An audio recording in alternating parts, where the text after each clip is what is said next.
Hi everyone, welcome to Azad Revenge Stories channel. I'm Lindsay, 24, leading a development team at a top tech firm in Austin, Texas. Last month, I watched my parents, Jeffrey and Pamela, crumble when they saw what their brand new Mercedes-Benz SUV truly cost them. 4 years ago, I was an 18-year-old with a broken heart betrayed when they refused to pay for my college, choosing instead to cruise Dallas in that car to impress their friends. Lindsay, deal with it. My dad snapped, brushing me off like I didn't matter. So I did. I fought tooth and nail, built a career that left them stunned, and turned their selfishness into something they never expected. If your family ever let you down, share your story in the comments. Hit like and subscribe for more real stories like this in our picture-perfect Dallas suburb where every house screamed money. I grew up certain college was my future.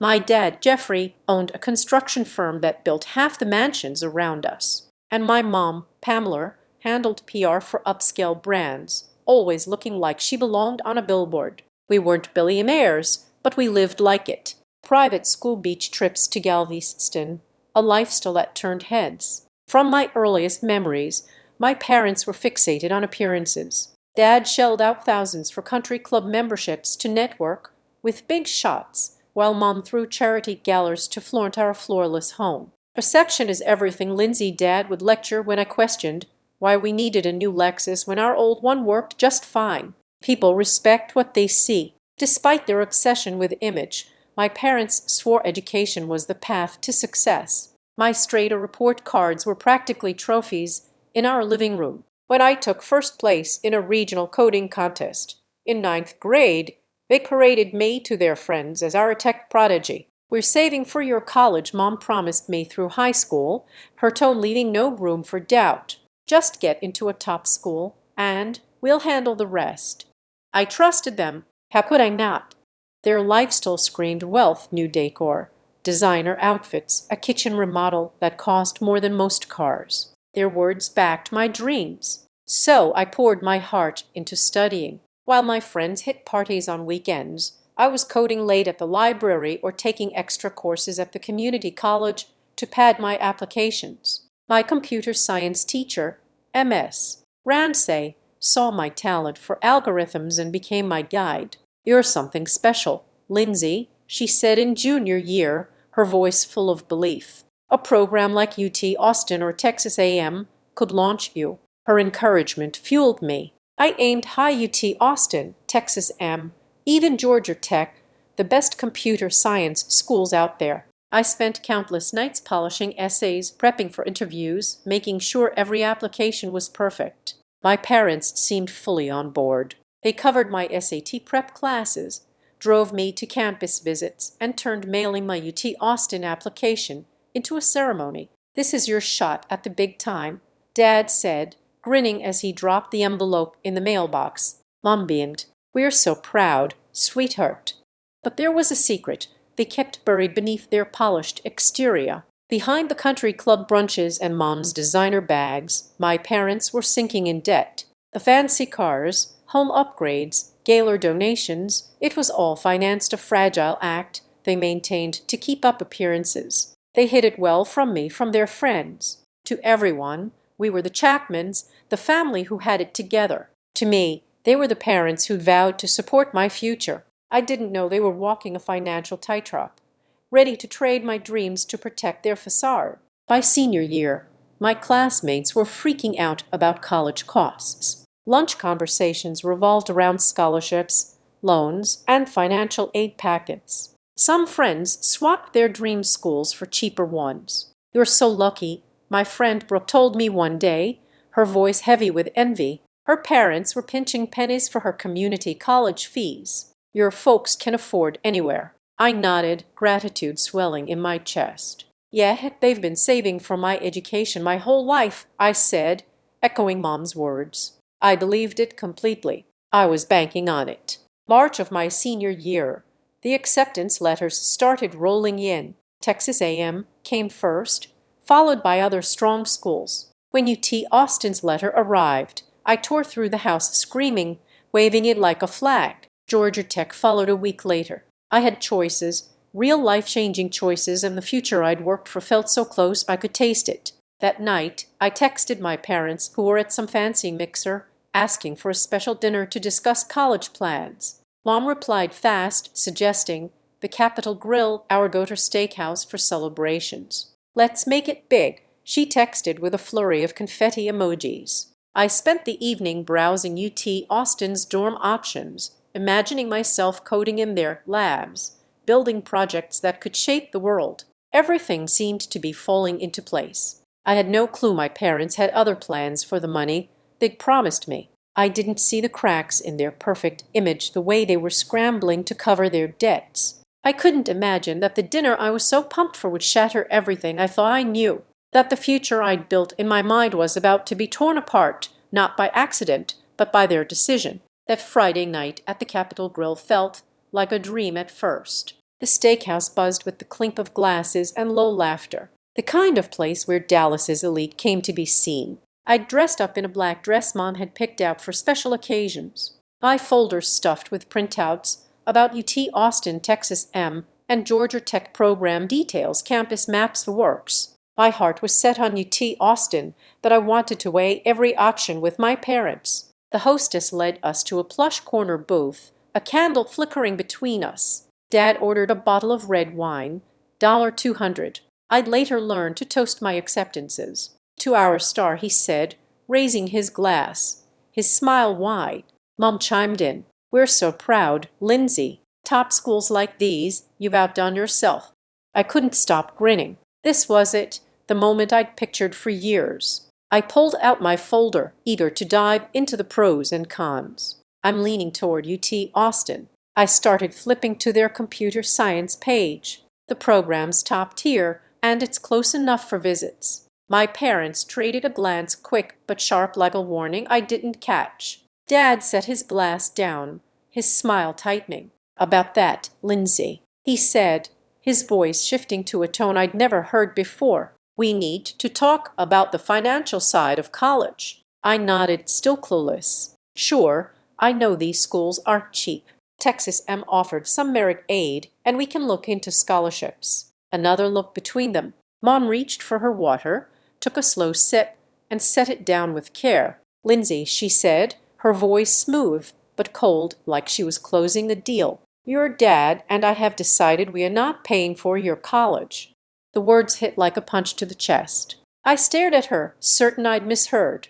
"But—" My voice came out small, barely a whisper. Dad leaned forward, his eyes hard. "We've worked our tails off for 25 years. It's time we treated ourselves." I blinked, waiting for the punchline, for them to laugh and say it was a joke. It never came. "Treated yourselves." I echoed, my brain scrambling. "What about the money you saved for my education?"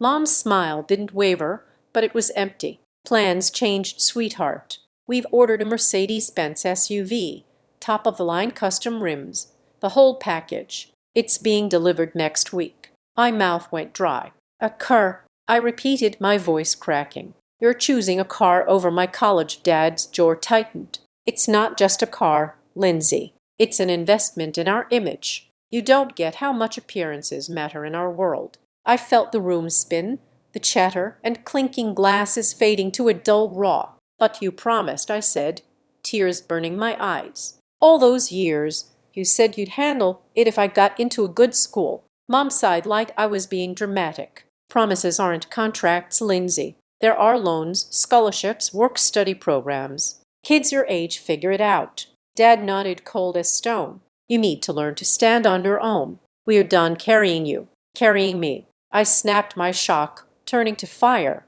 "You pushed me to apply to these schools. You said I was your future tech star." Mom waved a hand, signaling the waiter for more wine. "Don't make a scene, Lindsay. You're acting entitled. Plenty of kids pay their own way." Entitled. The words stung like a slap. "You're my parents," I said, my voice shaking. "You told me to focus on grades because you'd take care of the rest. And now you're buying a car to show off to your country club friends." Dad's face darkened. "Watch your tone.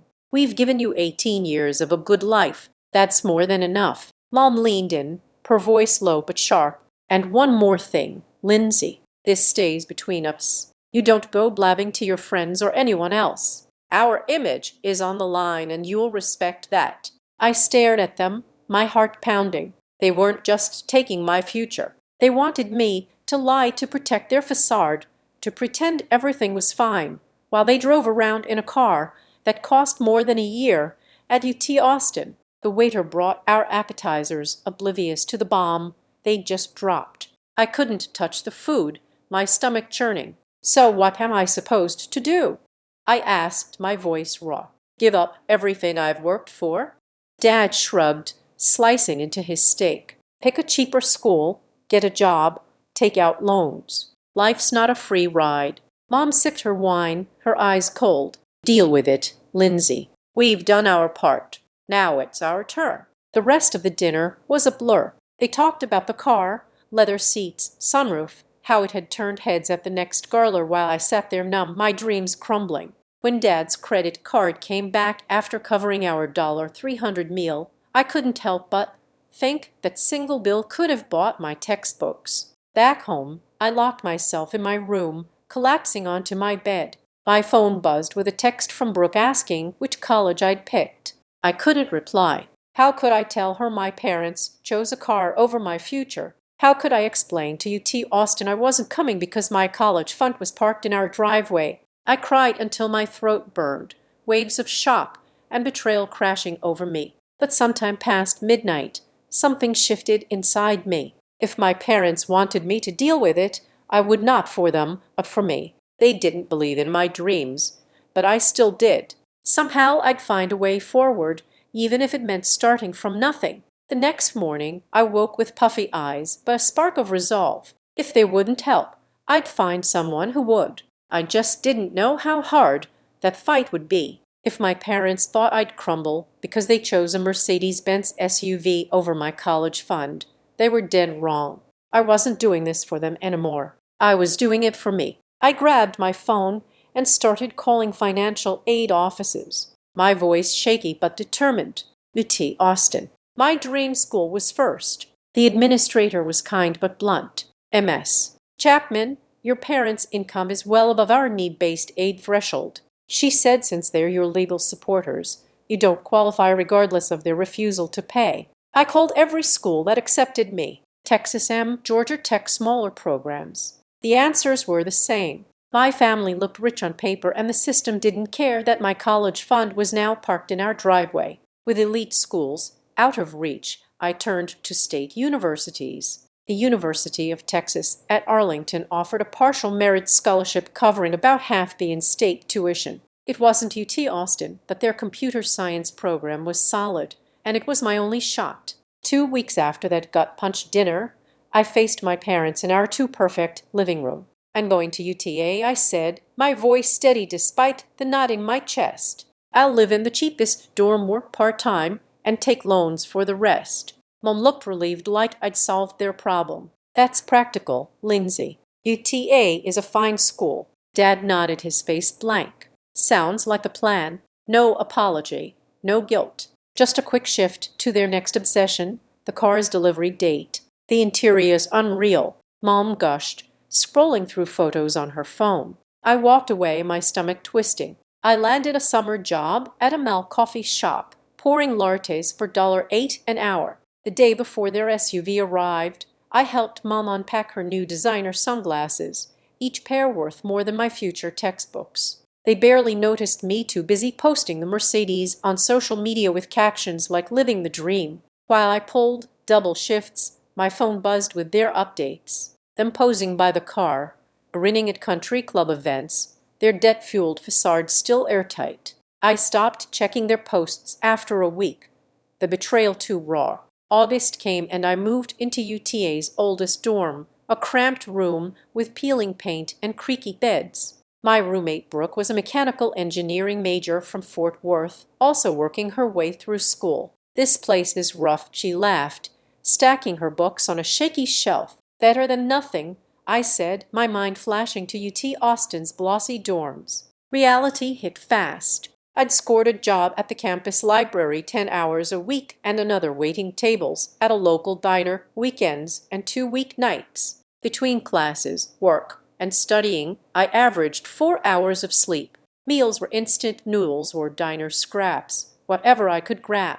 My parents' calls were scarce, always shallow. "How's school?" Mom would ask before raving about their latest garler or the car's new wax job. I kept it short, never mentioning my struggles. They didn't need to know I'd skip meals, to save cash or cry in the library bathroom, overwhelmed. Meanwhile, their social media sparkled with photos of them cruising Dallas, the Mercedes gleaming. The contrast burned my hustle versus their fake glamour. October brought midterms and my breaking point. After an all-nighter for a coding project, I dozed off during a calculus exam, waking with 15 minutes to finish 2 hours worth of problems. That night at the diner, I dropped a tray of sodas, earning a warning from my boss. Back in my dorm, exhausted and unraveling, I found a notice under the door. My student account was past due $2,000 or I couldn't register for spring classes. I sank to the floor, clutching the paper, and let the sobs tear through me.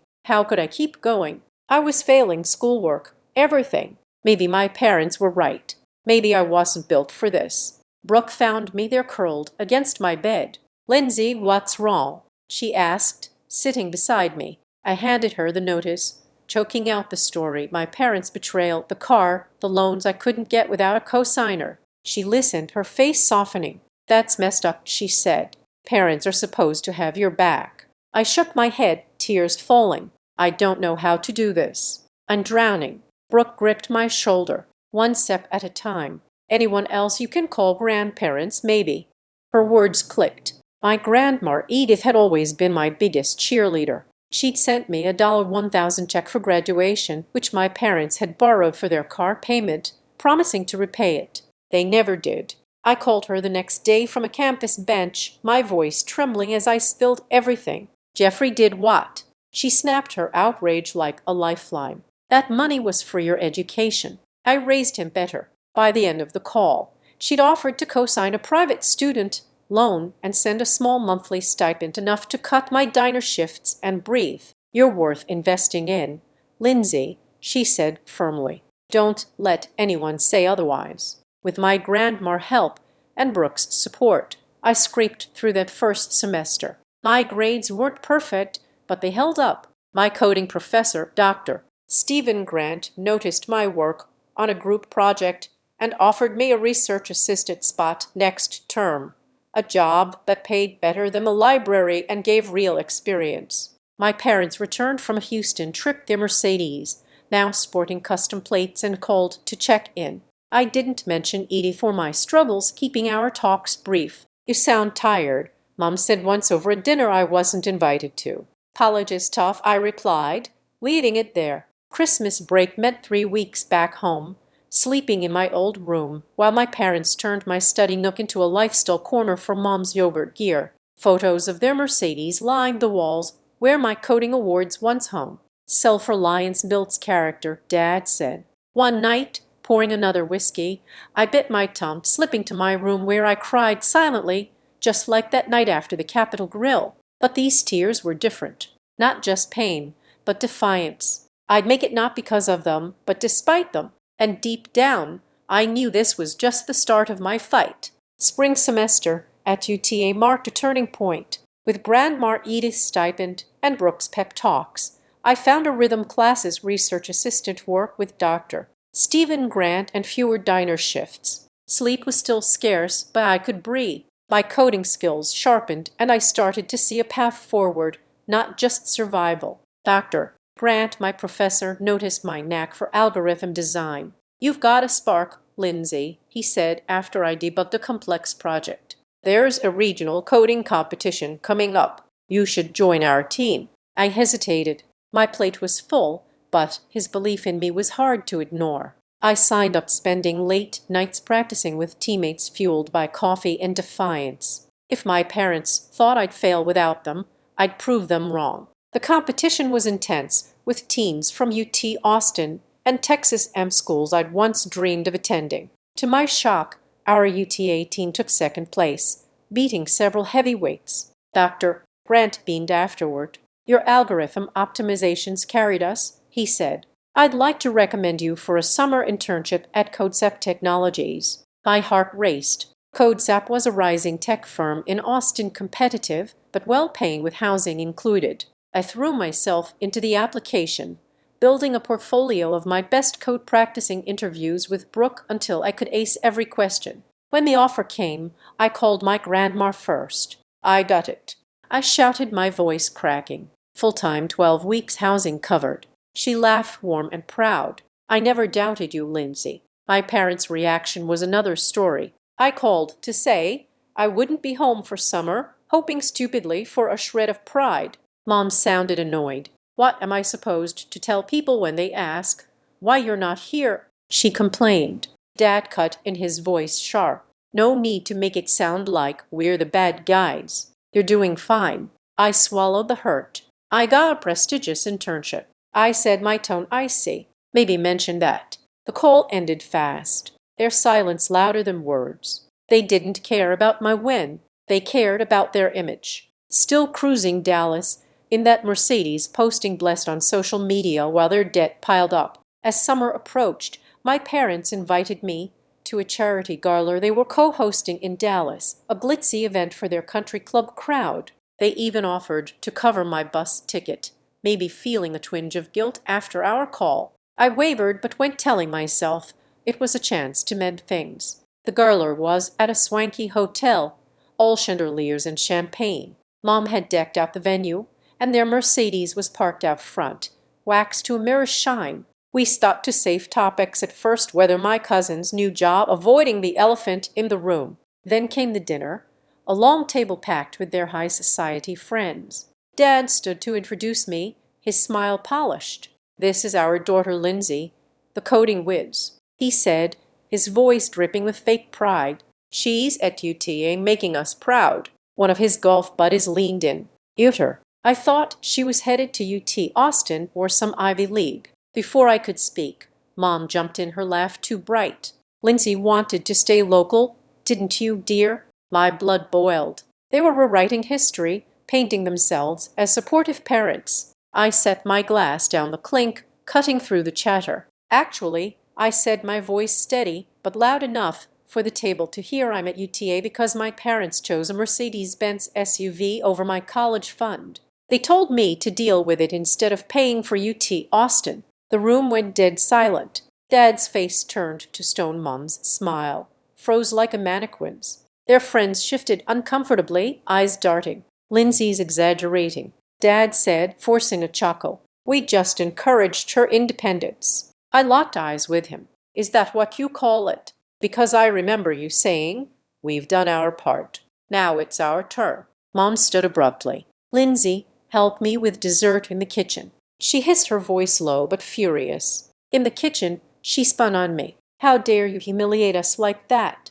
Do you know what this does to our reputation? I stared, incredulous. Their reputation. You threw away my future for a car and now you're mad. I told the truth. Dad stormed in his face. Red, you're being dramatic. We gave you 18 years of support. Most kids get nothing. My voice didn't waver. Most parents don't promise their kid college, then snatch it away for a status symbol. You told me to keep quiet to protect your image. I'm done lying for you. Mom's eyes welled up, but her voice was ice. If you can't respect what we've done for you, maybe you shouldn't be here. I nodded, calm washing over me. You're right. I walked out through the stunned gala crowd to the lobby and called in Yuba to the bus station. Before leaving, I turned to them one last time. I'm going to make it despite you, I said quietly, and someday you'll regret choosing that car over me. The Yuba ride was a blur, tears streaming as I processed what I'd done. But by the time I reached Arlington, a strange peace settled in. I'd cut the cord no more, pretending no more, protecting their lives. The next day, I emailed my parents. I need space, I wrote. I'll update you on big stuff, but don't contact me otherwise. Their replies came fast. Mom's defensive, Dad's angry, but I archived them without responding. I blocked their numbers and unfollowed their social media, their Mercedes-filled posts too painful to see. Edith was the only family I kept close. Sometimes you have to protect yourself, she said when I told her. This isn't about punishing them, it's about saving you." Her words gave me strength. With my parents out of my daily life, I dove into the CodeZap internship, my studies, and new friends who valued me for me, not what I could do for their image. That summer at CodeZap was a game changer. My supervisors loved my work on a data processing algorithm, offering me a part-time remote role during junior year. It paid better than the diner, letting me drop those shifts and focus on school. Dr. Grant kept mentoring me, pushing me to submit my code to tech journals. "You're building a name for yourself," he said, grinning. Brooke, now more like a sister, celebrated with me over cheap tacos when I got my first real paycheck. "You're killing it," she said, tossing a chip at me. I laughed, but her words stuck. I was rising, not just surviving. And somewhere deep down, I knew my parents would soon face the real cost of their choice. Junior year at UTA was when everything clicked. My part-time role at CodeZap Technologies, earned from that summer internship, gave me financial breathing room. I dropped the library job, slept more than 4 hours a night, and my grades shot up. Dr. Stephen Grant, my mentor, kept pushing me. "Your work's getting noticed, Lindsay," he said, forwarding my algorithm project to a tech journal. When it got published, Brooke insisted we celebrate with pizza in our dorm, now in a slightly better building than freshman year. "You're a rock star." She grinned, tossing a crust at me. I laughed, but I felt it. I wasn't just scraping by anymore. I was building something real. That fall, CodeZap offered me a full-time junior developer role after graduation, with a salary that made my jaw drop, plus a signing bonus to clear half my student loans. I accepted moving to Austin that June. My new manager, Valerie, welcomed me with a warm smile. "We are thrilled to have you," she said. "Your internship work was stellar." During orientation, I spotted a company program, the CodeZap Opportunity Fund, offering scholarships for students with big dreams but no financial backing. It hit close to home. I reached out to the fund's director, Colin, to learn more. "We are always looking for employee input," he said. "Got any ideas?" I did a scholarship for students like me whose parents could afford college but chose not to. By my first year at CodeZap, I was thriving. My team praised my innovative fixes to our data platform, and my optimization algorithm caught the CTO's eye, earning me a shout-out in a company-wide meeting. I poured my evenings into the Opportunity Fund, reviewing applications that echoed my story, kids fighting for their education against parents who prioritized luxury. I pitched a new scholarship drive forward, funded partly by my signing bonus. It would cover full tuition for students whose parents opted for status symbols like fancy cars over their kids' futures. Colin loved it. "This is personal for you, isn't it?" he asked. I nodded, my throat tight. "I know what it's like." The scholarship launched that spring, supporting 3 students. I crafted the essay prompt myself. "How have you overcome family obstacles to pursue your education, and how will you help others do the same?" Reading their stories, parents choosing boats, vacations, or yes, cars over college, felt like reading my own.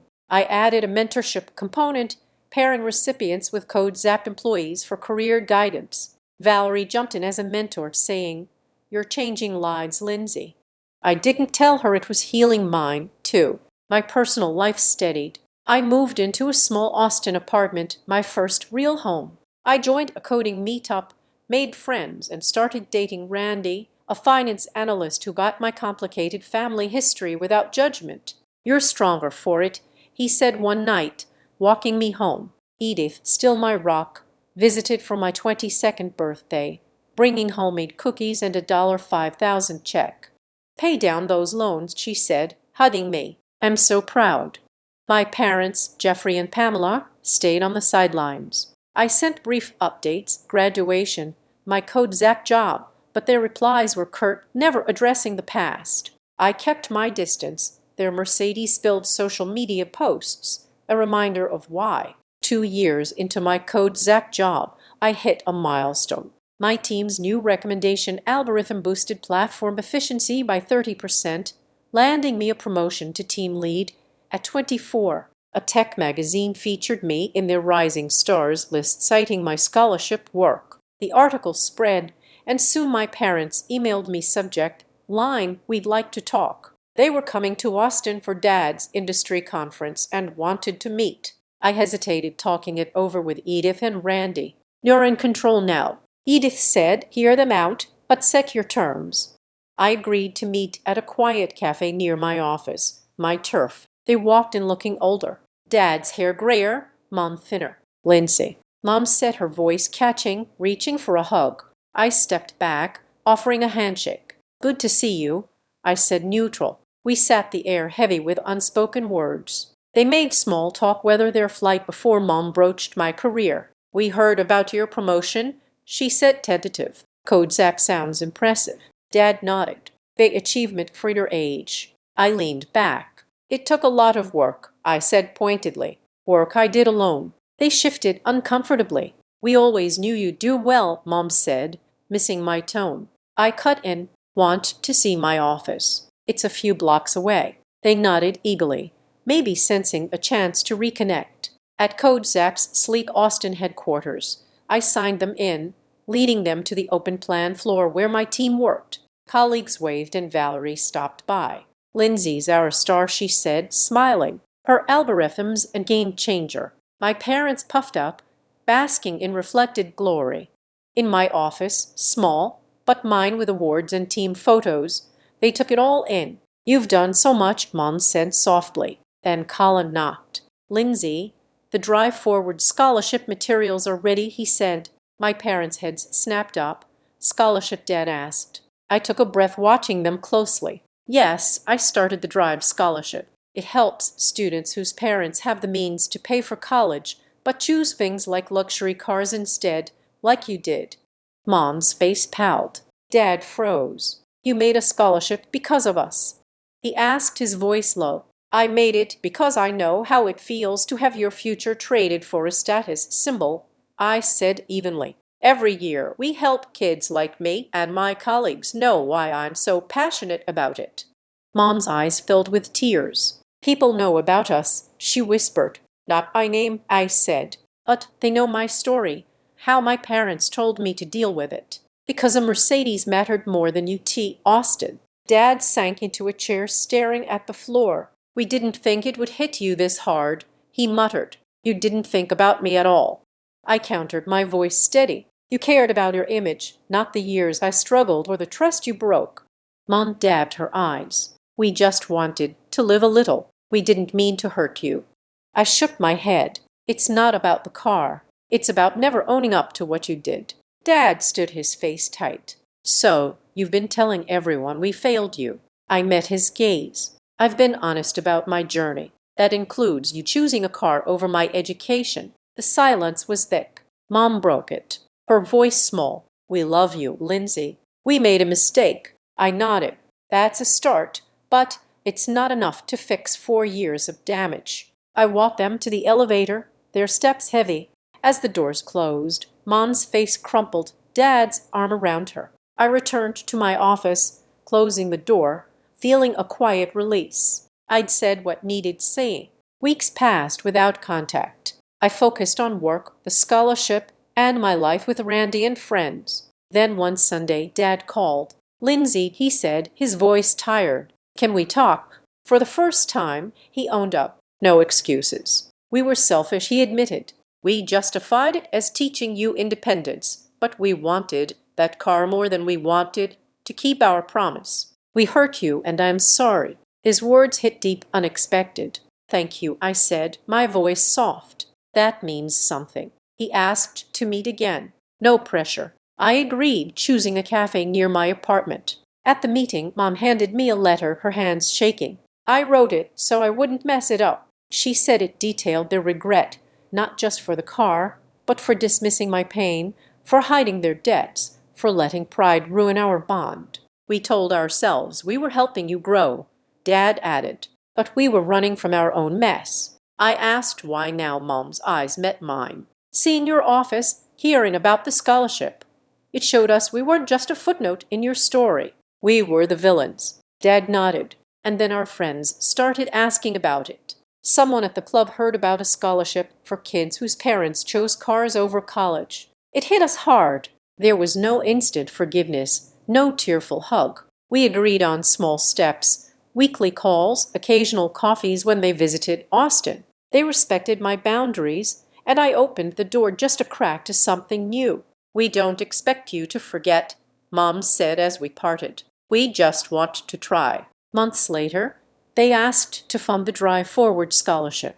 I declined. "It's mine," I said. "It stands for something you don't get to claim." But I suggested they start a separate fund at UTA for community college transfers. They did quietly, a small step toward making amends. My career soared. The algorithm I led became Code Zap's backbone, earning me another promotion. The Drive Forward scholarship grew to 5 students a year. Its mentorship model copied by other tech firms. Randy and I got serious talking about a future together. Edith, now 74, came for Thanksgiving, marveling at my apartment. "You turned pain into purpose," she said, squeezing my hand. On my 25th birthday, we gathered Randy Brooke, Edith, a few colleagues, and for the first time, my parents. Edith toasted me, her voice strong, to Lindsay, who turned betrayal into a legacy. Dad stood, his eyes wet. "We failed you," he said, "but watching you rise, helping others, it's taught us more than we ever taught you."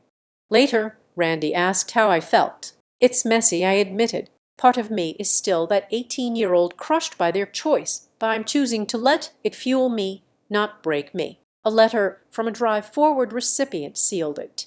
A girl whose parents picked a yacht over her tuition. "Knowing someone else gets it," she wrote, "gave me hope." That was my healing. Not erasing the hurt, but turning it into something that lifted others. My parents' choice cost us years, but it forged a path I'd never trade. We are building something new, honest, fragile, real. Life doesn't always give you what you expect, but you can take the pain and make it mean something. What about you? Have you faced a betrayal that shaped your path? Share your story below. I invite you to subscribe to the Azad Revenge Stories channel. Like this video and support me further by hitting the like button so the story in this video can be heard by many more people. Thanks to all.